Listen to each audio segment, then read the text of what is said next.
Porque assim, quando a gente tem filho, a gente quer o filho mamando no nosso seio, né? E ao invés do filho tão lindo, você acalentar o seu filho, você tá dentro de uma sala fria, com uma ordenha mecânica que machuca, que não é nada pessoal, né? Um lugar que todas as mães utilizam, que uma mãe está esperando a outra, enquanto uma sai, a outra já entra e ainda você nem acabou de se arrumar, a outra mãe já entrou. Eu senti muita falta. Assim, eu não... É uma coisa que não vai voltar, né? É um sentimento que eu não vou ter de novo, porque eu não pretendo engravidar mais, eu já tenho 2, já estou muito satisfeita. Mas são coisas que eu perdi, né? Eu amamentei pouco, porque lá no hospital eu não podia amamentar, porque senão eu perdia peso. E como o problema deles, o principal era perder peso, então eu abri mão. Foi assim, eu preferi abrir mão, né, desse prazer por causa do meu filho, porque eu preferia ter meu filho em casa. E em casa, como ele estava acostumado já a mamar na chuquinha, ele não queria muito peito. Mas mamaram até 5 meses, assim, a mamadeira e o peito. Mas não foi, assim, um sentimento completo de amamentação. Que assim, nas reuniões que tínhamos lá, geralmente falamos sobre amamentação, né? E eu, assim, ficava super ansiosa para o momento que meu filho ia mamar. Quando eu botei, um rejeitou meu peito, não quis, eu saí de lá muito frustrada, e o outro só mamou 10 minutinhos, era o que pegou o peito direitinho, só podia mamar 10 minutinhos, porque senão ia perder muito peso. Então eu não tive esse prazer que as outras mães, que se não de UTI, né, têm. Eu senti muita necessidade, sim. Eu tive que voltar a trabalhar com a Aimee ainda internada. Eu tive 4 meses de licença maternidade. E a Aimee ficou internada 7 meses e meio. Então eu tive mais 3 meses e meio de internação dela, tendo que continuar a vida normal. Tendo que acordar, sair e trabalhar, aproveitar os intervalos para visitá-la, horário de almoço, intervalo para lanche. Às vezes tinha algum evento na empresa, alguma festinha, eu fugia dessas festinhas e ia correndo na UTI para visitá-la. Então, nesse período eu descobri que a vida não para porque você está sofrendo. A vida não para porque o seu filho está sofrendo. Eu tive que aprender a viver também com os olhares das pessoas que trabalhavam comigo. Eu trabalho numa empresa grande, onde trabalham cerca de 200 pessoas, e eu passava pelos corredores e as pessoas me olhavam e eu acho que passavam 1000 perguntas pela cabeça, mas ninguém chegava perto. Ninguém chegou e me deu um abraço e perguntou: mãe, tá tudo bem? Eu acho que as pessoas tinham medo de perguntar como minha filha estava, por saber que ela estava na UTI. Eu acho que as pessoas têm medo de encarar esse sofrimento. Elas não querem saber de um bebê que sofre. Eu acho que já está na cabeça das pessoas que um bebê é sempre aquela coisinha fofinha, bonitinha, cheirosinha, que você quer pegar, abraçar, beijar. As pessoas não estão preparadas para um bebê que está entubado, que está com remédio na veia, que não pode brincar com você. As pessoas não estão preparadas para um bebê magrinho, feinho, carequinha. As pessoas só querem saber de um bebê gordinho, um bebê fofinho. Então eu trabalhei ainda 3 meses e meio com ela na UTI. E nesse período não tinha as pessoas que se chegavam para perguntar dela. As pessoas se limitavam muito a falar de trabalho, como que por medo de me perguntar como é que eu estava me sentindo, com medo, acho, daquele sofrimento todo explodir e respingar de alguma forma dela. Eu tentei ir no INSS, tentei ver alguma forma de licença, até não remunerada, para que eu pudesse ficar com a Aimee. Só que não tem nenhum suporte para isso. Nem em empresas privadas, nem o INSS não estão preparados para uma mãe que trabalha e que tem seu filho internado na UTI. Eu tive que voltar a trabalhar porque eu precisava, A EMEI estava também internada porque a empresa que eu trabalhava pagava o plano de saúde ao qual ela estava. Então eu não teria como sair dessa empresa e tirar dela esse direito a ter todo o cuidado que ela teve pelo plano pagar o tratamento médico dela. E ao mesmo tempo eu não encontrei um suporte legal para que eu pudesse ficar afastada, mantendo esses direitos durante o tempo da internação.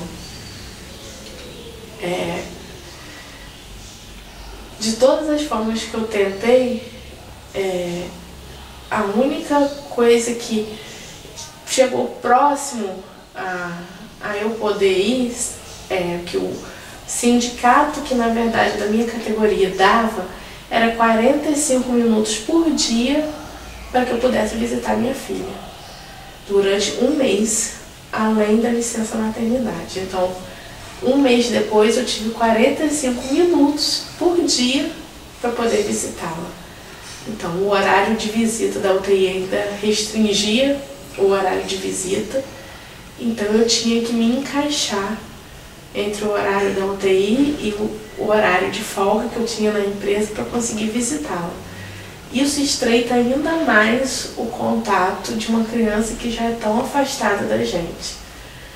Era difícil manter esse contato com ela, mas legalmente não tive nenhuma forma que suportasse algo diferente disso. O dia da alta do João foi assim. Até o meu filho nascer, eu nunca tinha pego um bebê no colo. Eu não sabia. Não sabia trocar uma fralda, não sabia fazer nada. Então eu aprendi muita coisa ali na marra, na UI. A pegar meu filho no colo, eu esperava assim, que a minha mãe me ensinasse, sabe? Mas não, eu aprendi sozinha e foi muito complicado. Só que o João Pedro foi evoluindo, foi melhorando, e chegou um ponto que eu já podia levar, assim, roupinha pra ele, as coisas tudo direitinho pra ele no hospital. Aí eu praticamente brincava de boneco com meu filho. Ele ficava internado de pijaminha, todo bonitinho, assim, todo como se fosse um adulto. E como eu falei antes, determinados procedimentos, os médicos pediam pra eu sair, porque eu ficava muito desesperada. Acho que eu acabava até atrapalhando um pouco. No dia que ele recebeu alta, eu lembro que era uma médica novinha, porque todos os dias são médicos diferentes. Acho que foi a primeira vez que eu chorei naquele hospital, de felicidade, porque todos os outros dias eu só sabia chorar, e chorar de tanta tristeza e medo, porque eu senti medo do meu filho morrer, sabe? Eu não sabia o que ia acontecer, mas naquele dia foi perfeito. A médica... Eu lembro porque ela era assim muito novinha e ela chegou brincando comigo. E eu fiquei meio perdida, assim, será que é pra eu ir embora? Será o que eles vão fazer com meu filho? Mas meu filho tá bem, entendeu? Levei o João pra casa. E assim, eu não senti nenhuma dificuldade porque eu não fui sozinha. Eu fui pra casa da minha mãe. Então lá eu tive todo o apoio da minha família. Minha mãe, ela cuidava de mim e cuidava do meu filho. E me ensinava tudo que eu sei, assim, em relação a cuidar de uma criança em casa, a dar banho, a fazer isso tudo, foi ela que me ensinou, porque ela, como eu falei antes, ela parou a vida dela toda só para cuidar do meu filho. Quando eu engravidei, eu fiquei desesperada, porque eu achei assim, 16 anos, vou ter que parar de estudar, vou ter que, né, abrir mão de tudo para poder cuidar do meu filho. Ela disse assim, não, o filho não é seu, o filho é nosso.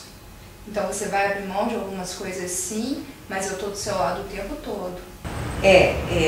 Na verdade, a alta estava programada para ser um pouco mais lá na frente. Aí eu recebi um telefonema dizendo que eu poderia buscá-la no dia seguinte.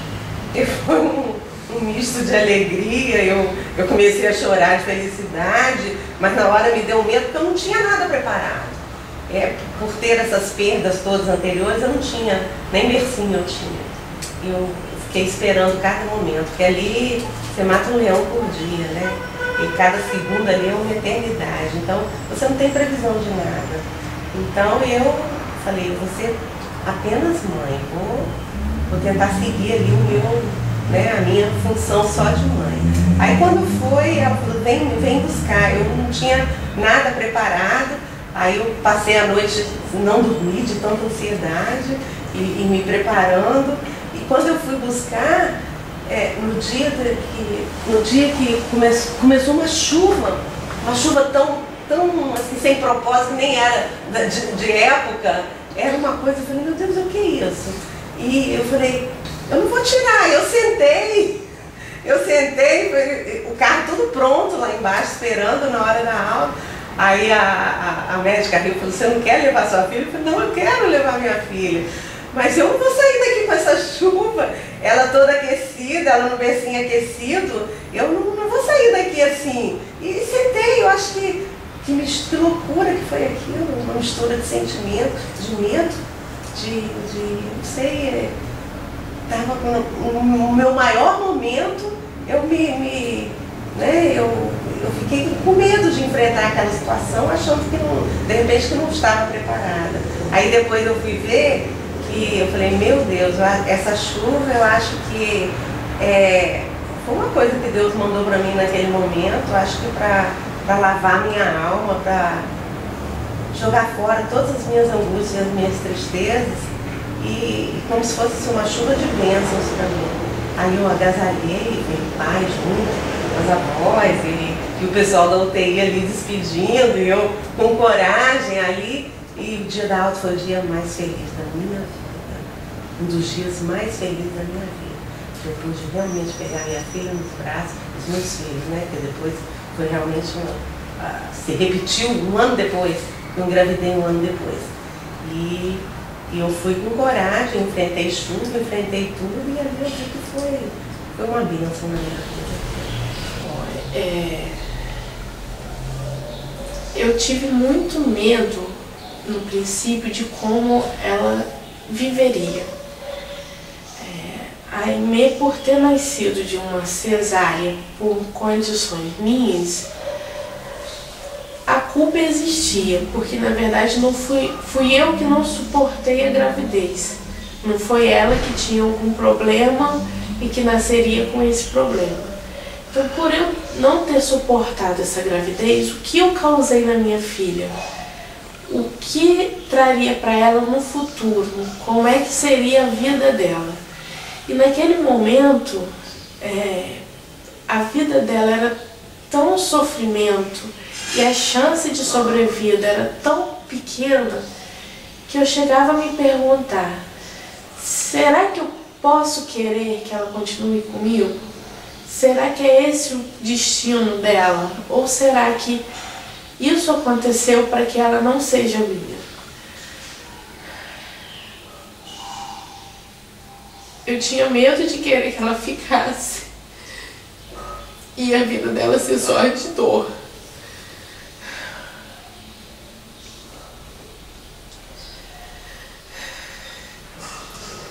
Então, desde o primeiro momento, a minha vida com a Aimee é para proporcionar felicidade.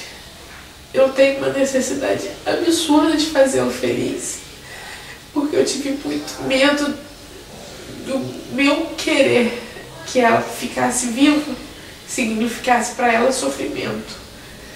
Me senti egoísta naquele momento, me senti pequena por querer tanto uma vida de alguém e essa vida de uma bebê ainda, uma criança ser tão sofrida. Eu falava, minha filha tão pequena pro colo, mas imensa pro meu coração. Porque eu via ela como...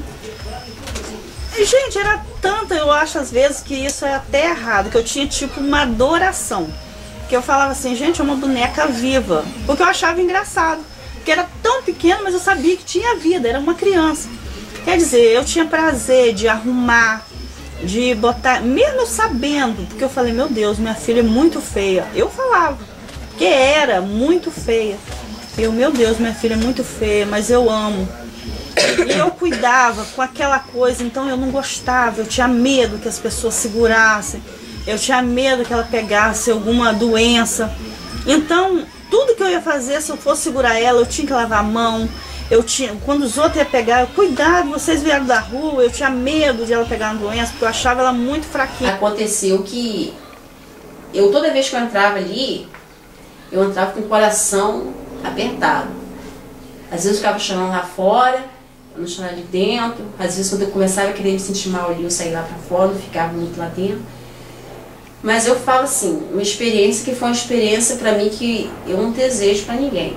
Porque quem ama um filho realmente, quem quer ter realmente, não ia querer passar por ali. Eu passei, foi uma experiência pra mim, entendeu? Eu acho que com eles dois eu aprendi até ser mais mãe, talvez, entendeu?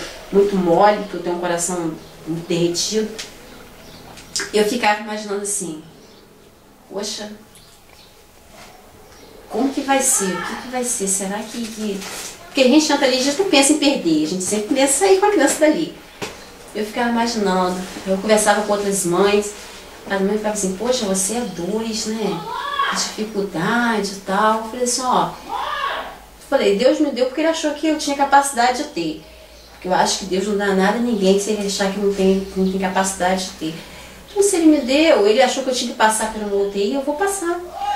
Entendeu? E vou ter a vitória, como eu tive. Entendeu? Que eu tive os dois do meu lado como estão aí até hoje. Entendeu? E não tem defeito, não tem problema nenhum neles. Entendeu? São crianças super saudáveis.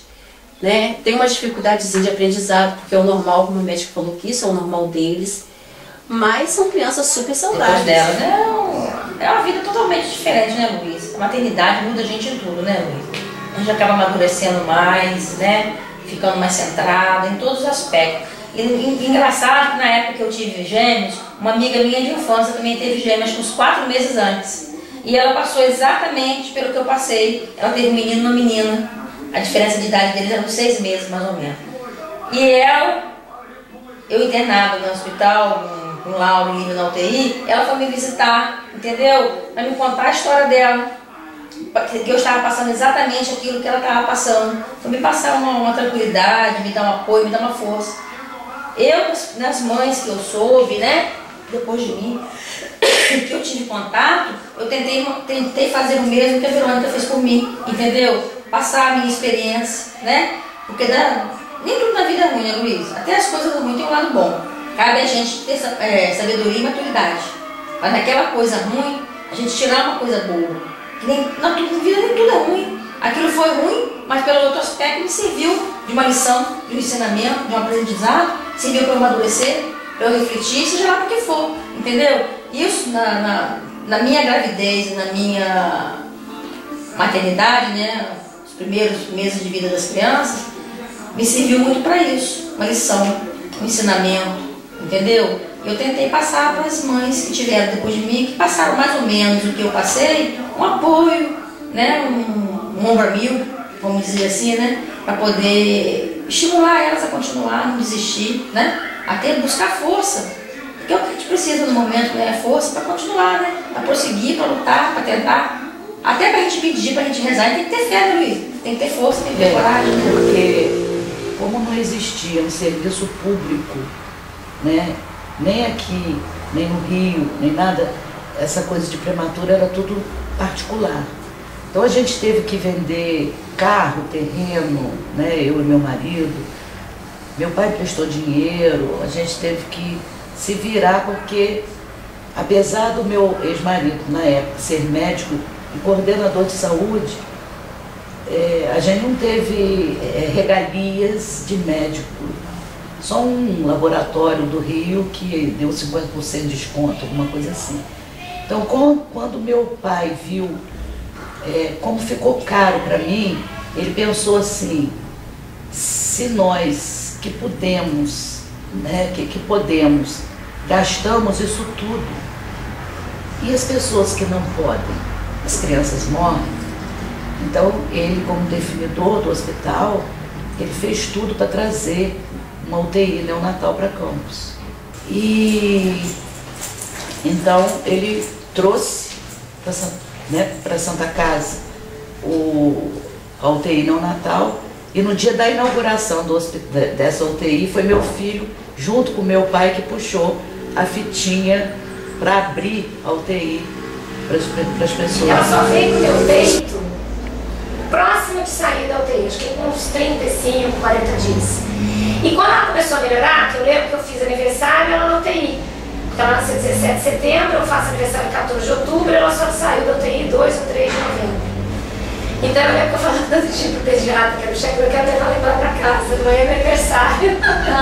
Eu quero levar ela pra casa. Eles não queriam deixar de não tem condição, porque a gente não dá alta de 2 quilos, porque ela nasceu com 1,5 kg, foi pro 1,3 kg e só teve alta com 2 quilos. Hoje você tem que dar uma alta com menos, mas naquela época tinha esse protocolo.